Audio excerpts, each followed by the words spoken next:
the Glazers, if they could move Manchester United to Hong Kong or Bangkok and make more money, I'm sure they would. But be gone. What's interesting now, though, is you said I don't think the players or the managers will take any flack from the fans, because the fans know that the players and the managers didn't want to take part. I believe that the players would have gone on strike rather than play in the Super League. I think they feel that strongly about it. So I think the question now is, will the owners get away scot-free, or will they have to pay a price?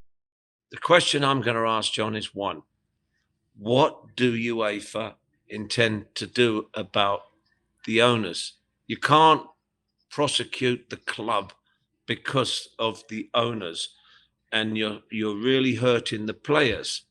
So what are you going to do? You can't say you're banned from doing this, because you're really hurting the players. Players have no say. It's always been the same. It's always been about the money for the owners. And the thing about football is players and managers can get punished by the game, but owners always get away with it. I mean, the only way to, is there a way to punish the owners? For me, they're the ones that should be taking some kind of punishment. And I'd like to see a worldwide ban for all these owners. I think they should be kicked out of football. So then they get kicked out of football. So them clubs will be put up for sale.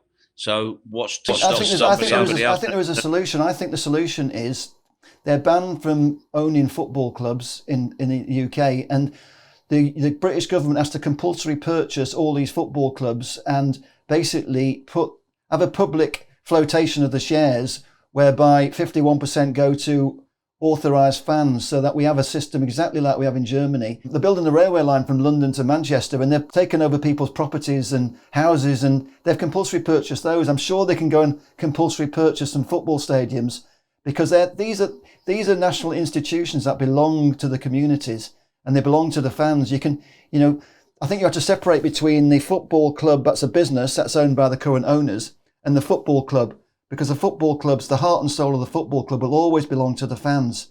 And the only way to protect these football clubs, they should be like listed buildings, they should be protected. Yes, and the only way to protect them is to put them, the ownership needs to have a controlling interest by fans. And okay, you can have 51% owned by fans, that could be sold by shares, but then the other 49% could be owned by somebody big. But there needs to be proper regulations to control, so we don't have this happening again. That's the way I see it.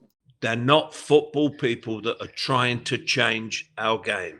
They're not trying to change our game, John.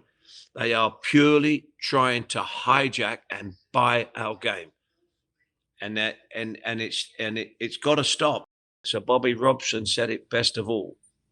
It's just said, you can have all the establishments, all the buildings, and all the executives and bits and pieces, but it's when the dad walks up the stairs with his kid, and he's got him by the hand, and the kid looks over, that's when they fall in love. And they fall in love with the game, whether it's Man United or whether it is another club.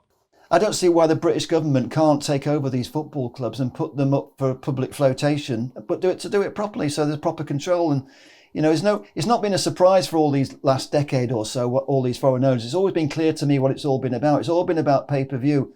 And Gary Neville said the other night on Sky, he said, United have got about 150 million fans that would probably pay £1 a week to watch the football on their phone. That's 150 million quid a week. Do you know what I mean? That's the numbers are eye-boggling, and we've talked about this before. And it's all pay-per-view. It's a form of pay-per-view. How you pay for it is you pay for it on a monthly or a weekly basis, and you could make it as cheap as £1 a week, and they would have earned absolute fortunes.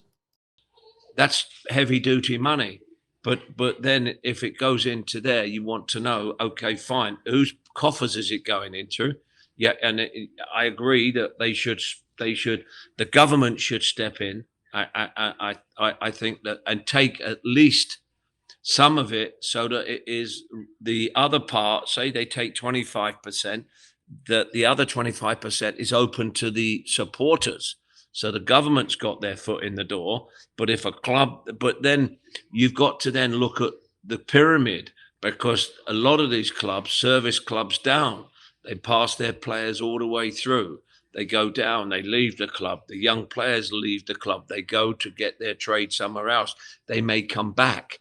But then at the end of the day, you're looking and saying to everybody that's either watching, playing, or part of it is getting what they richly deserve in terms of the culture, the watching of their favorite team, and the support that has gone through the government. And I heard Boris, I've seen Boris, I've watched him on and he will try and he will do his utmost to make sure it doesn't work, because you can't get more powerful than the government.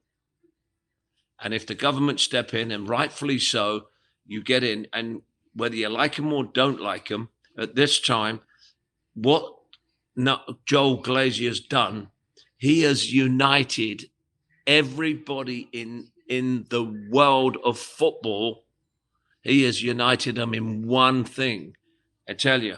And that, to me, tells us that the game is alive, well, and kicking, but we can't have these little so-called dictators coming up, thinking up good ideas to take over and ambush and hijack our league.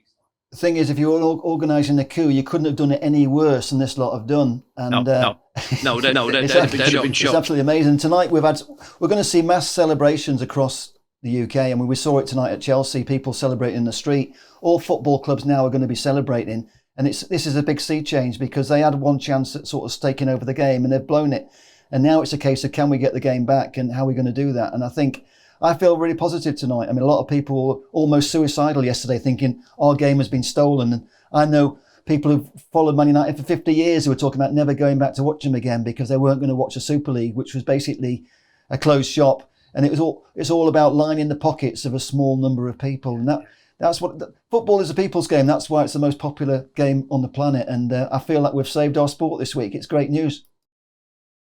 Well, the nice thing about it is, and I've got news for all the supporters, and I have a Twitter account which is buzzing, lights up like a Christmas tree. And I'll be honest with every single one of you guys and ladies and kids and everything else, our game is not for sale. Our game will never be for sale. And I think as long as we've got the supporters, and now we've got the government, and now we've got the vocal people coming out, I think basically people will really seriously think, because if they tried that coup again, I think they'd be shot before they even got to their rifles. Because at this moment in time, what they proposed is dead in the water 24 hours after they proposed it.